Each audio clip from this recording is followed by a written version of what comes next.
Just kind of talk about your commitment to South Carolina. What made the time right now? I mean, I just knew where I wanted to go. I just when you just get that gut feeling, then it's just time to pull the trigger. How did you do it? Did you call one of your recruiters, or how did it all go down? Yes. Well, first I wrote my statement or whatever, and I sent that out to a couple of people, and then I had called Coach Grady Brown. And I told him to be on the look on the internet tonight. He might see some good news, and I called him back about an hour later, and we talked about it or whatever, and that's how it went. Yeah, what was his reaction? He was very happy. This class is starting to really shape out. Especially if we can get Kelsey Griffin, then this is probably the best class in South Carolina history. Well, talk a little bit about Kelsey. How strong of a relationship do you have with him, and how hard are you recruiting him for South Carolina? Well, it's not very strong right now, but believe me, within these next few weeks, I'll definitely be on him as well as the rest of our commitments to try to get him to hop on board. And like I said, once we do that, I think we'll be set. All right, well, talk about your trips to South Carolina. What were some of the things that really kind of stood out when you're down at the showcase and any other time you've been down? What were some of the things that stood out?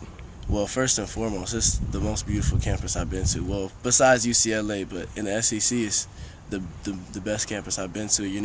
I want to major in chemistry, then further my degree in pharmacology, and their medical school is right on campus, like 5 minutes down the street. I don't have to go to another city or anything like that. And Coach Spurrier is a good guy. He has tons of experience. Coach Ward has a lot of experience coming from Virginia Tech, as well as Coach Brown being at LSU.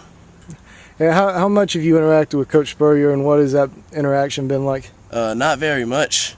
But the times that we have talked, he likes to joke around. I like that. I don't really like a coach that's too uptight. But all right, South Carolina, I guess, really moved up pretty quickly. You weren't mentioning them too much of even the last few weeks.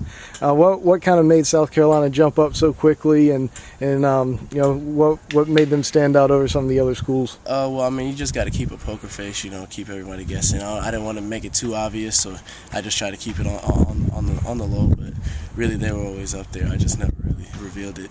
All right. You were going to commit at the Georgia Dome later this month. Well, why did you decide to move it up? Just ready to get it over with, or? Well, I mean, like I said earlier, I just had that gut feeling, so there was no reason. I felt like there was no reason to wait. Just if I knew where I wanted to go, then that was the time to do it. How much have you taught Coach Ward, and what do you see in the South Carolina defense that makes you think you're a good fit? All the time, and they run a 4-2-5, so that's 5 defensive backs on the field every play, and also I can just see myself in that defense, and playing over on that boundary and just making plays. All right, and G.A. Mangus, I guess, was your recruiter of record. How much do you talk with him, and what kind of bond do you have with G.A.? I don't talk to him too much. I talk to him a little bit, but like I said, the times that we do talk, he's a really funny guy too. The whole coaching staff really they're just fun people to be around. They're not too uptight or anything like that. All right, and what kind of goals do you have for yourself this season? Well, I don't really have any self goals. I've already done everything that I need to do, in my opinion. I just want to help my team win a state championship, win a region title, hopefully go undefeated in the regular season. Those are probably all my goals, and to win. What do you think the chances are of this team winning the state title? I like our chances. We have a lot of work to do, but as well as everyone else, so we're working just as hard as everybody, and when we see him on the field, the better man's going to win. When's your next planned visit to South Carolina? Do you have anything set up? Probably the weekend before school starts. Okay. You have anything you want to say to Gamecock fans out there? Go Cock Nation.